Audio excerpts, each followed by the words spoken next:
Republican contenders in the U.S. presidential race wage a fierce struggle for a win in Iowa. The World Health Organization holds an emergency meeting to deal with the rapidly spreading Zika virus. And the red carpet hits and misses at the Screen Actors Guild Awards. Africa 54 starts right now.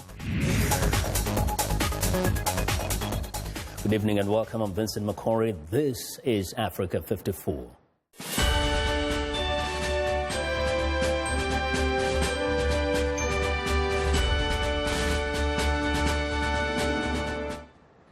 Well, the Midwestern state of Iowa launches the 2016 U.S. presidential campaign Monday with its party caucuses, community meetings where voters will express their presidential preferences. The battle on the Republican side is especially fierce, where a billionaire real estate mogul and two senators are the featured contenders in a crowded field. VOA national correspondent Jim Malone reports from Iowa. Show your team spirit for Ted Cruz, 45th president. In Iowa, presidential politics often has the feel of a carnival.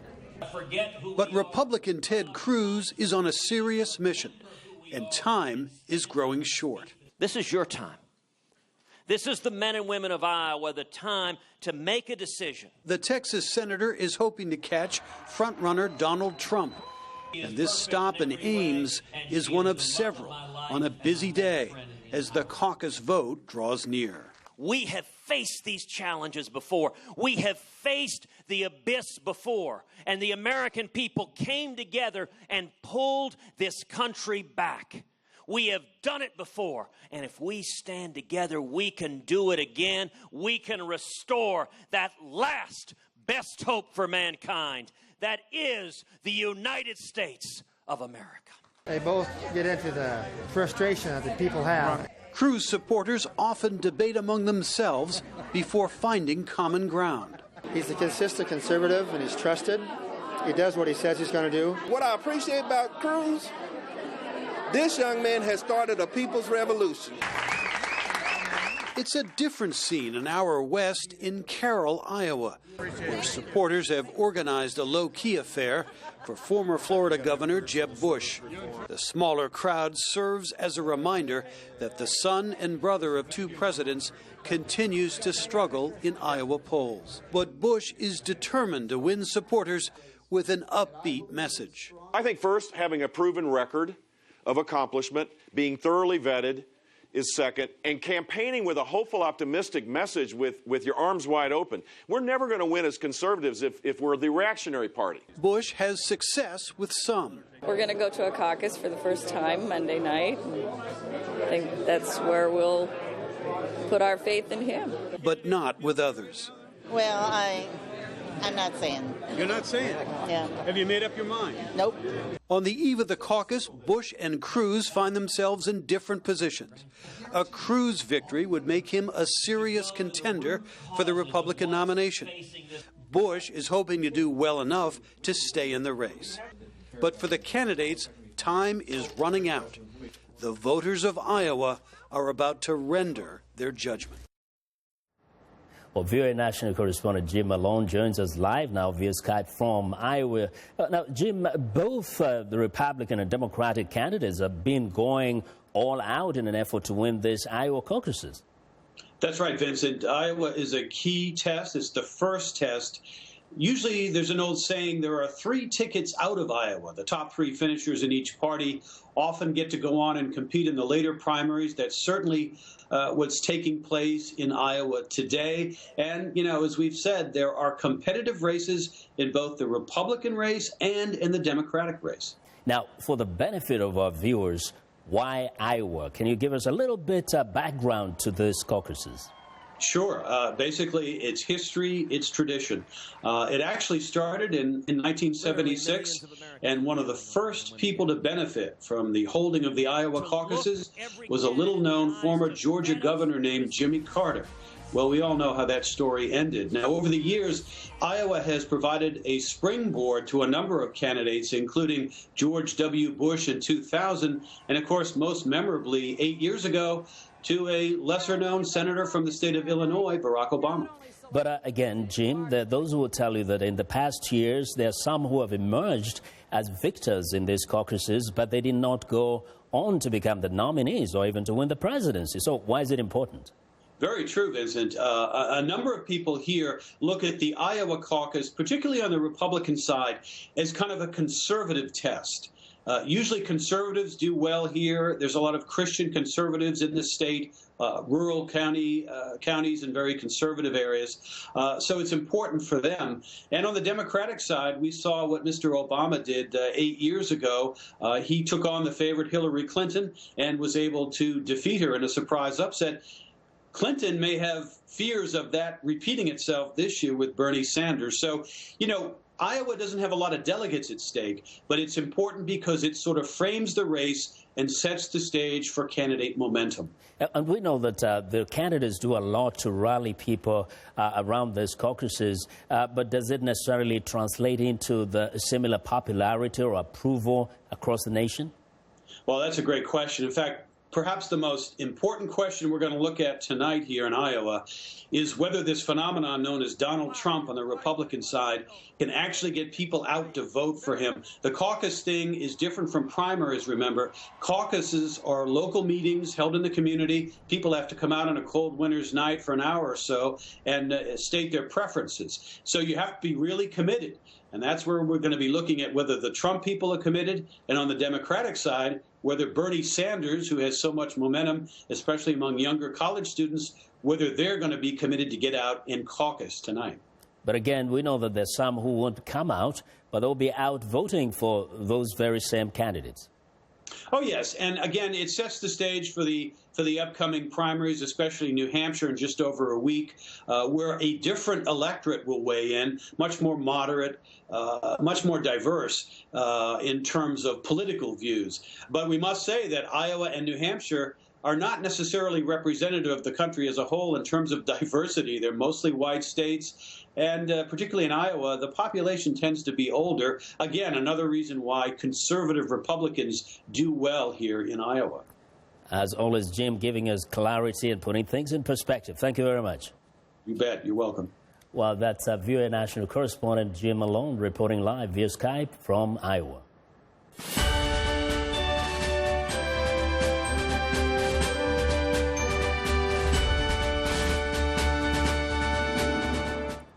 On to Africa now. Boko Haram continued its reign of terror over the weekend, attacking a village in northeastern Nigeria and killing at least 50 people. Witnesses say members of the terrorist group stormed into a Dalori near Maiduguri late Saturday night, shooting people and burning down homes. One soldier told the Associated Press 3 female suicide bombers blew themselves up among a crowd of people, causing more casualties. Boko Haram has systematically intensified its terror campaign, setting up camps and launching attacks in neighboring Cameroon, Chad, and Niger. Well, ceasefire monitors have issued a report accusing South Sudan government troops of killing some 50 people by stuffing them into a shipping container in baking heat. And despite an August peace deal, fighting continues, and the conflict now involves multiple militia forces who pay little attention or little heed to paper peace deals driven by local agendas or revenge attacks. Now, the report by the Joint Monitoring and Evaluation Commission was submitted to the African Union and made public late Sunday. The atrocity, titled Concerning the Killing of Civilians in Unity State, was one of several listed as examples of ceasefire violations carried out by forces on both sides.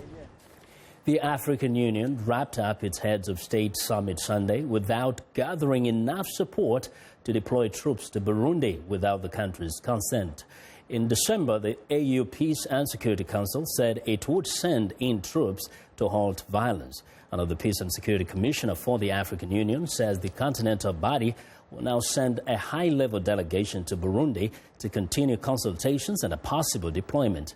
The decision highlights sensitivities among some African leaders who experts say fear that sending troops against a government could set a precedent that could be turned on them in future. The delay will worry Western powers who fear Burundi will fall back into ethnic conflict without intervention. Lawyers for former Ivory Coast President Laurent Gbagbo, charged with triggering a 2010 crisis that led to 3,000 deaths, say he actually tried to resolve the deadlock that plunged the country into civil war. Opening his defense against war crimes charges at the International Criminal Court in The Hague, they portrayed him as a victim of French colonial meddling who had sought peace. Gbagbo, the highest-ranking politician ever to appear before the court, is accused of stoking the ethnic strife that sparked a 4-month civil war after he refused to step down following his failed bid to be re-elected president in 2010. Now, the World Health Organization is holding an emergency meeting Monday in Switzerland to decide whether the Zika virus threat should be rated a global health crisis. The virus is spreading rapidly in Latin America, and Asian governments have issued advisories attempting to contain the mosquito-borne disease. The World Health Organization warns that Zika could affect as many as 4 million people. The virus has been tentatively linked to 4,000 suspected cases of microcephaly in Brazil, a condition that results in abnormally small heads and brains in newborns. There is no vaccine for Zika, and scientists say it could take years to develop a Zika virus vaccine. Well, we want to know what you think about Africa 54 and the stories we cover. Join the conversation on Facebook. The address is Africa54, and check out our headlines 24/7 on voaafrica.com. Find me on Twitter at VOA Vincent Makori. Well, coming up, some Kenyans are now able to buy their own homes. We'll tell you how after the break.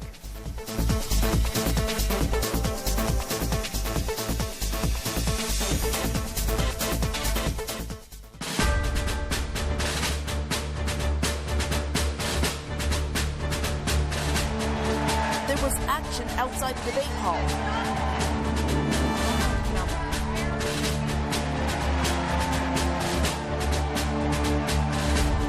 Political season is about to change, too. VOA News, Las Vegas.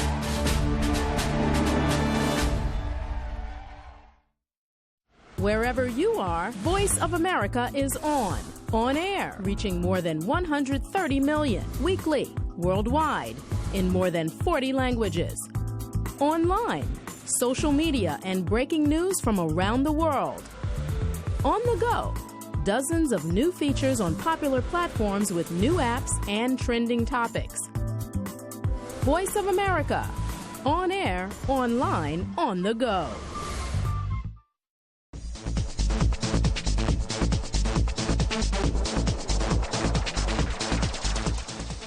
Welcome back. Now, the UN Refugee Agency says 5,000 people flee Eritrea each month, and many end up being picked up in the Mediterranean Sea trying to cross to Europe. Those who make it often say they are fleeing military conscription and other abuses. Eritrean government officials, however, dismiss the charges, claiming the number of migrants living in Eritrea is insignificant and that many of those trying to secure asylum were lying. For some insight into the Eritrean refugee crisis, I'm joined by David Smith, Washington correspondent for The Guardian newspaper. He has reported extensively on the Eritrean refugee crisis. David, welcome to Africa 54. Thank you.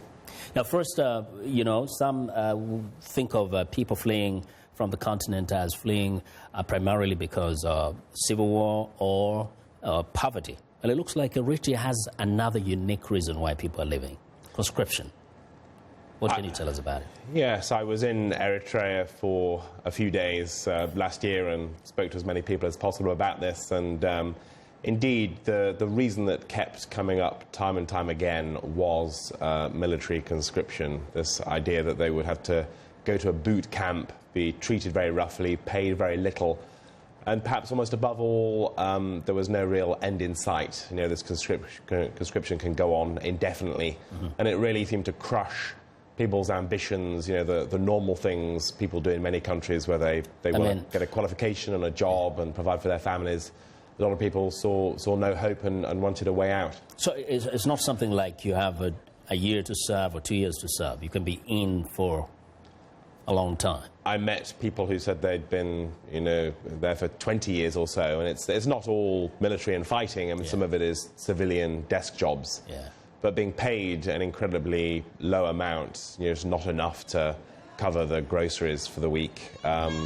People, and that's combined with what many of them saw as a very oppressive regime, very little political freedom, lack of civil society, lack of multi-party democracy. A lot of people found it difficult to speak to me. One guy said, if I'm seen talking to you now, I might be arrested and thrown in prison tonight.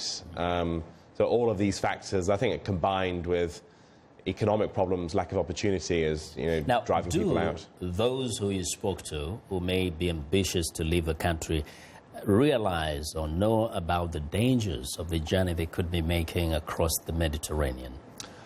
I suspect they're probably not entirely aware. I mean, I think, as we all have, they've seen some of it on the news, and they know there are risks involved, but at the same time, perhaps not all of that gets through. I think in many cases they'd be willing to take the gamble anyway. Now, if they're willing to take the gamble, is that a statement to how desperate the situation is in Eritrea?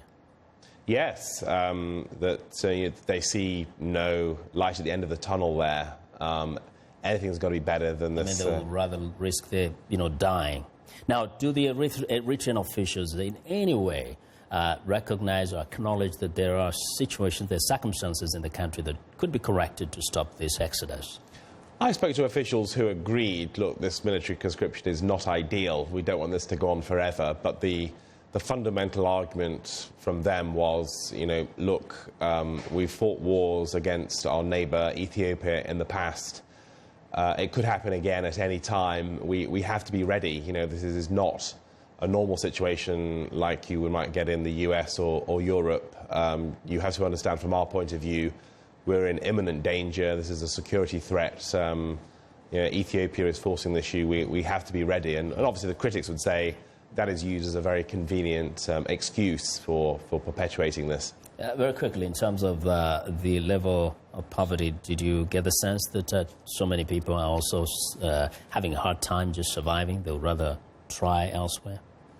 There are beggars on the streets, and certainly people who take photos of those beggars can be in trouble. There's also something of a middle class and some infrastructure that is in good shape. So, we're not talking a desperate famine here, but we are talking about a lot of people with many, many economic problems and often unable to afford a loaf of bread. What they're earning does not match the high prices in the shops. So yes, a lot of difficulty and not the kind of economic growth we've seen in neighbouring Ethiopia or as part of the wider Africa rising narrative. Because of Eritrea's isolation and sanctions, it's struggling in many ways.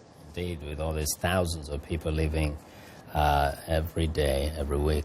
It's unbelievable. Well, thanks a lot. We do appreciate, David, your insights. Thank you. Thanks for joining us. And David Smith is a Washington correspondent for the Guardian newspaper. I want to thank you very much for that. Now, a 2011 World Bank survey found that only about 1/10 of Kenya's population earned enough to support a mortgage. However, that situation may be changing as new apartment units on the outskirts of Nairobi have sold out before the start of construction. Lenny Rovaga reports from Nairobi that it's now possible to buy a one-bedroom apartment for as little as $10,000. Anthony Wamburu takes a look at a sample apartment in Kenya's capital, Nairobi. Today, the 35-year-old technology enthusiast is in the market for his first property.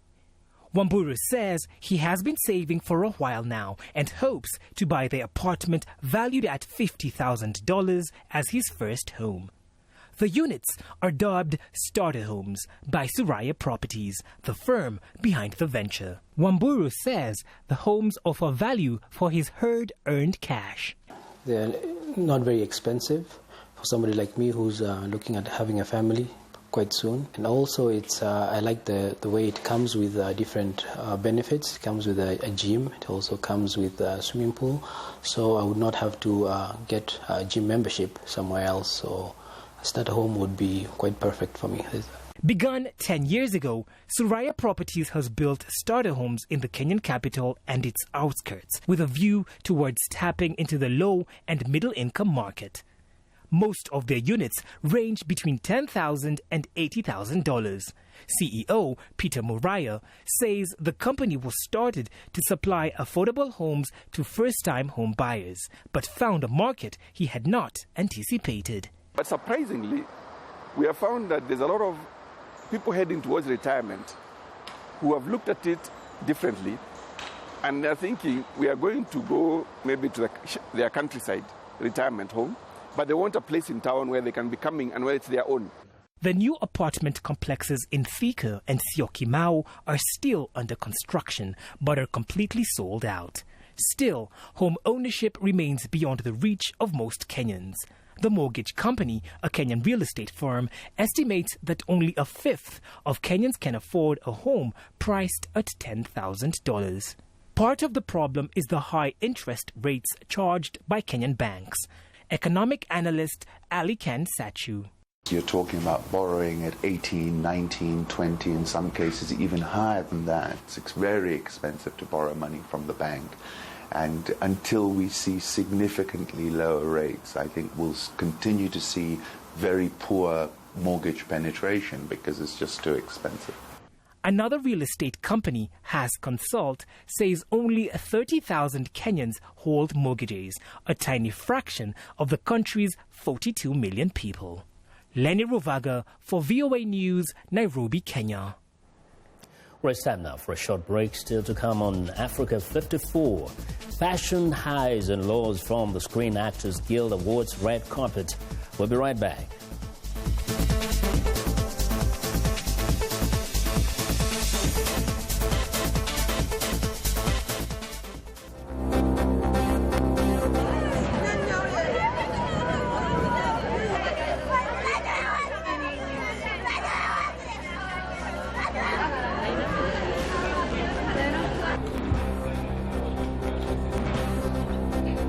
I urge all parties to put the people of Syria at the heart of their discussions and above partisan interest.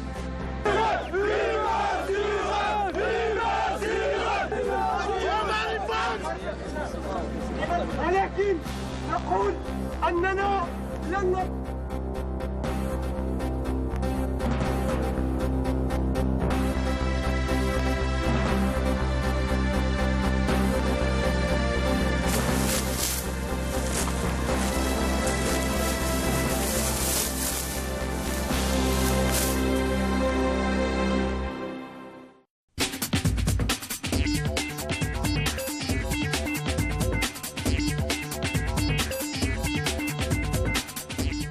Welcome back to Africa 54. Here's what's trending.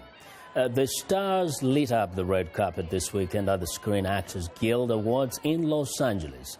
While the men stuck with traditional tuxedos, when it came to the women, well, let's just say the styles were all over the place, as well as the fabrics and colors. While some ladies stuck with the traditional glitzy, tight-fitting column gowns and mermaid skirts, others opted for more daring styles. Patterns and intricately constructed gowns with richly embroidered fabrics made an appearance. Now, the fashion press's verdict decidedly mixed. We'll let you decide who wore it best. Well, next up, a video that has gone viral on the internet captures the moment an American professional skier, Angel Carlinson, tumbled about 1,000 feet down an Alaskan mountain she was performing on. Carlinson was executing a stunt for a ski and snowboard movie, Paradise Waits, when she hit an icy patch of snow. Amazingly, the skier managed to get away with only 2 jammed fingers and some bruises. Now, the incident is now used in a safety video from Teton Gravity Research. Well, and finally, a big surprise at a pickup basketball game in Florida. Local police invited Shaquille O'Neal to play in a pickup game in Gainesville with the same group of youths that were reportedly playing loudly when police were called last month. O'Neal showed off his NBA moves playing against the kids, even offering $100 to the kids for making a couple of free throws, something Shaq had great problems with during his playing career. The former professional player gave out autographs and photos after giving the youths advice to respect your peers and elders.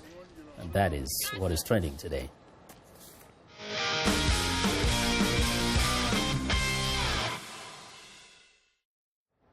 Well, it was a fantastic weekend in tennis. For all of the highlights, we turn to Sunny Yang with the sunny side of sports. Hello, Sunny. Hello, Vincent, and sporty greetings once again to our Africa 54 viewers. I'm twirling my trusty Wilson tennis racket for Novak Djokovic and Angelique Kerber, who won Australian Open singles titles over the weekend in Melbourne. Ladies first. The 28-year-old Kerber lifted her first Grand Slam trophy and then celebrated by popping the cork on a bottle of champagne and spraying the bubbly for assembled media in Melbourne. She upset defending champion Serena Williams in the final, 6-4, 3-6, and 6-4. Kerber is the first German to win a major title since Steffi Graf at the 1999 French Open.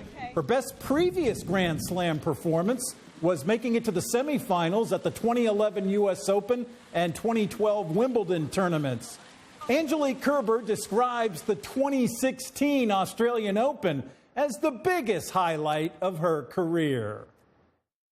You know, the best moments, I had the best 2 weeks in my life, and the best moment of my career last night when I won the match point and really take the Grand Slam. That was always my dream, and my dream came true. When I was a kid, I was always dreaming about this, to win one day a Grand Slam, and I think I had a really crazy week with the first round where I was match point down, but yeah, the best weeks of my life.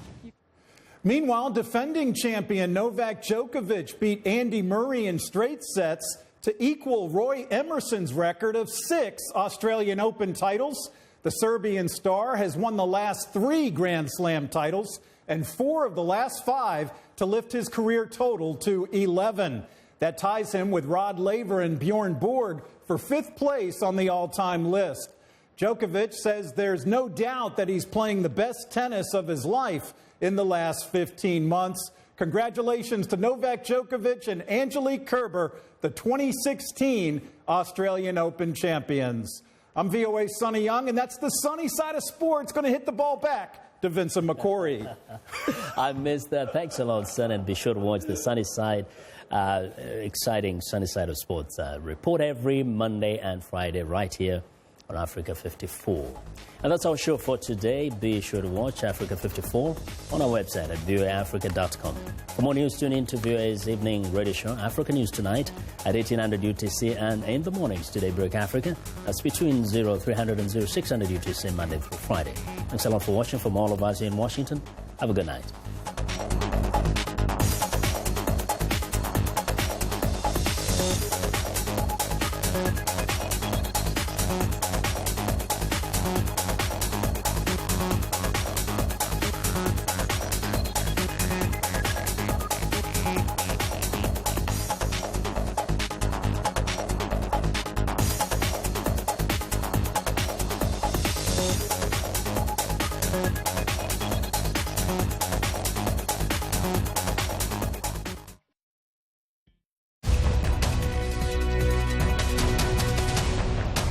Welcome to the Voice of America's Newswords. Here's a word you might have heard in medical stories. Chemotherapy. Until recently, the treatment all patients received was the same chemotherapy. Sometimes it helped, but sometimes it didn't. Researchers have been trying to come up with better treatments to shrink the tumors without affecting normal tissue or subjecting patients to the negative side effects of chemotherapy. Chemotherapy is medicine used by doctors to fight cancer and some mental disorders. Chemotherapy uses chemicals to kill cancer cells in a person's body. The chemicals sometimes are mixed in a liquid and injected into a person's blood. Now, when you hear the word chemotherapy, you will know what this newsword means.